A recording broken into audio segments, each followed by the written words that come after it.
Hello and welcome back to Authors and Espresso. I'm your host, Nadia Gilkes, and today's episode is going to be a little bit different than what you're used to. Normally, I'm here talking about writing, the publishing journey, creativity, or interviewing incredible independently published authors. But today, I just wanted to stop and have an honest conversation about something that I think many creatives experience, but no one really talks about. And that is, what do you do when you simply don't feel like creating? What do you do when life gets really heavy and your emotions are all over the place and your body is carrying stress and grief and burnout and uncertainty, and you're trying your best to push through, but you know deep down it's not really working? If you follow this podcast regularly, I thank you. But you probably noticed that there wasn't an episode last week, and this week's episode is really late. And to be honest, next week's episode might be a little bit late too. So I just wanted to say, because I think there's so much pressure, and I know I put pressure on myself to be perfect and polished and productive and always on. Sometimes life does not happen the way we plan it. Sometimes things don't always pan out the way we hoped it would or we expected to. And I'm a Capricorn, so I schedule everything and have high expectations for everything. So this moment in life is really uncomfortable because everything is not perfect. There's been a lot happening behind the scenes, both in my personal life and my professional life. Some really difficult things, things that have brought on anxiety, things that have brought on grief, some beautiful things, but overwhelmingly emotionally draining nonetheless. So I have some good news and I have some bad news. What do you want first? The good news, the good news. Everybody always wants the good news first. I don't know why. I'm a give me the bad news first type of person, but it is what it is. So, my good news. After a very long process, I got a call last week that I had been waiting for literally 18 months. I received a call to let me know that I am now officially a dual citizen. And in the grand scheme of things, it's not that long, because I know people trying to get into the US. In their countries, they go into an office and they're told it's a 10, 15, 20-year wait.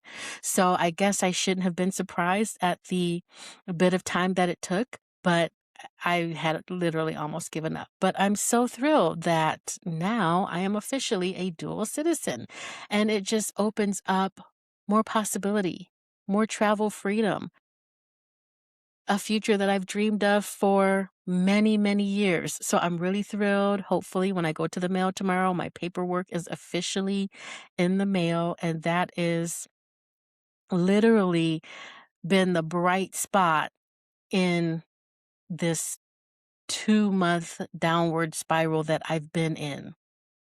So while this good thing finally happened after I'd been waiting so long and recently been down for so long, at the same time, I've been fighting this horrible season in life where between March and May, it's just extremely difficult, extremely emotional.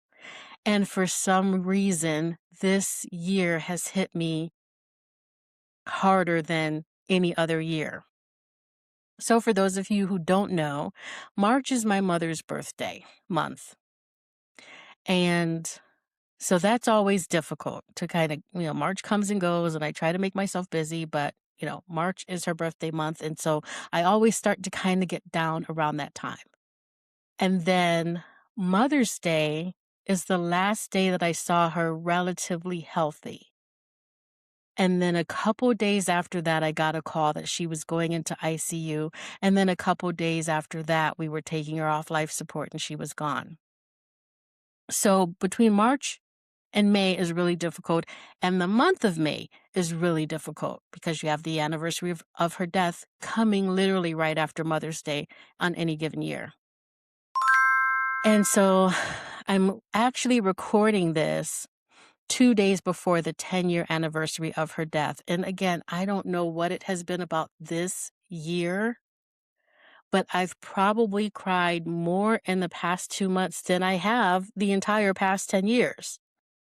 Literally emotionally draining and feeling like I am losing it because I'm a person that compartmentalizes everything. Almost always have a smile on my face. Always have a sunny demeanor when I'm going out and about. So it looks like and feels like I'm handling grief. I stay busy and I think I'm doing a good job of ignoring grief. But regardless of your outward appearance, your body remembers. And there's a book that I started reading. I probably need to finish it. It's called The Body Keeps the Score. One of these days I will finish it because I think it's a really important book. Just the title alone screams truth. Like, this is a truth we ignore.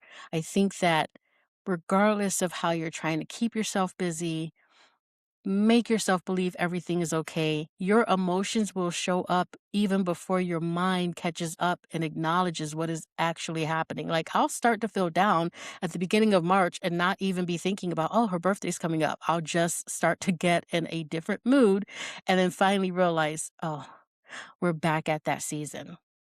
And in that season comes exhaustion, sadness, lack of motivation, super irritable, super emotional, and just generally overwhelmed. And I'm pretty sure I'm not the only person and not the only creative that goes through this. It can just be very difficult navigating it. So instead of pretending that everything's fine and pumping out a polished episode for you all, I was like, I'm just going to tell you what I'm actually going through, and I hope you appreciate it. And I also want to reach out to the person who may be sitting where I am, struggling with something. And then you're beating yourself up because your creativity is not coming and you're not pushing out the content that you want to. And you're grieving or your energy is down or your emotions feel heavy and you just literally feel like you are drowning and cannot get yourself back on track. Congratulations, you're human. And I'm not necessarily talking to you, I'm talking to myself. Because I think sometimes it's always go, go, go mode that we're like superhuman, and you can just be human and say, yeah, it's my turn. It's my turn to go through these emotions. And I have to remind myself it's okay to rest, to journal, to go to therapy, to walk, pray, cry, drink water. Tell someone no when you're already stretched too thin or you just don't want to do it. Turn your phone off and have quiet time. Read. Self care is necessary, and that's something that I don't allow myself nearly enough. So, this is my gentle reminder to myself and to fellow creators out there. 'Cause I need to hear this sometimes. I need to learn to give myself the grace that I extend to pretty much everybody else. And rest before burnout forces me to rest. And get back to journaling consistently because that really does help me process emotions. So, those are my challenges to myself for the rest of this month. And I also feel like moving forward, May is probably just going to be a pre planned month off. It's just going to be a pre planned getting myself back on track, being gentle with myself, maybe catching up with some things behind the scenes. Just a month where I'm not putting pressure on myself to push something out and giving myself the space to grieve, to feel, to honor my mother, and then get myself back on track on a time frame that is comfortable for me. So I just want to say thank you to all those out there who listen to me consistently, especially those who are like, hey, I haven't heard an episode. So I just wanted to put something out and say, this is just where I am in this moment in time. And I am starting to feel better. It was really, really, really hard last week. Like everything was coming to a head last week. Like Mother's Day, more so than the anniversary of my mother's death, is harder for me for some strange reason. But literally the day after Mother's Day, I kind of did start feeling better, but still did not put an episode together. So here we are. And I'm glad that I just got something out this week. And I just wanted to stop and have an honest moment with you. Don't let yourself get to emotional exhaustion. If you have to navigate grief, look for resources like Grief Share or therapy or other resources that can help you and navigate grief and give yourself the space to go through and process your emotions. If you feel like burnout is approaching, talk to someone, journal about it, take a step back, assess your schedule and see, where can I take a break? Who can I tell no? How can I tell myself yes and show up for myself in this moment instead of stretching myself thin for everybody else? That's my challenge. It may resonate with you, it may not. But just let this be your reminder to, however you need to, whatever it looks like, take care of yourself. Put yourself first on your to-do list. I tell people that all the time. Now I'm telling myself that. Rest when you need to and trust that when the moment passes and the sun starts to shine a little brighter again, your creativity and your audience will be there waiting for you. And I thank you for being here for me. Until next time, take care. This has been an episode of Authors and Espresso. Please follow on all social media platforms. And I plan to be back in the full swing of things, hopefully in June.